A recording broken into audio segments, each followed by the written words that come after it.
মনে করি বর্ষাকালটা না হয় বালা, যেই পরিমাণ রিং জাল বাড়ছে, একজনে 50, 60, 80-র উপরে রিং জাল ফাতে, আবার কারো গাদার সামনে দিয়ে ফাটতে রায়, কোনো বিচার আসার নাই।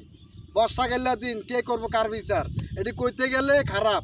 এজন্য কিছু বলি না, দরকার নাই। আপনারা দেখেন বর্তমান জমানা কইতে কই চলে গেছে। একটু একটু টাকি মাছের পোনা, একটু একটু শিং মাছের পোনা, একটু একটু কই মাছের পোনা ধরে ধরে বিক্রি করে বলাইতেছে। আমরা কোন দেশে সবাই বাস্তবিক করতেছি। আপনাদের কোনো একটা সময় যে এই মাছ যদি আপনি খাইবেন, হ্যাঁ, এরকম আর পাবেন না। এমন একটা দিন সামনে আসতেছে।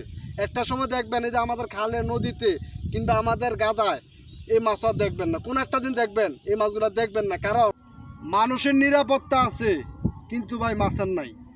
বর্তমানে দেখেন একটু একটু টাকি মাছের ফোনা, শোল মাছের ফোনা, একটু একটু কই মাছের ফোনা, সব হেনি জাল দিয়ে খেও দিয়া কেউ খাইতেছে, কেউ বিক্রি করতেছে। এটা আমাদের স্বাধীন বাংলাদেশ।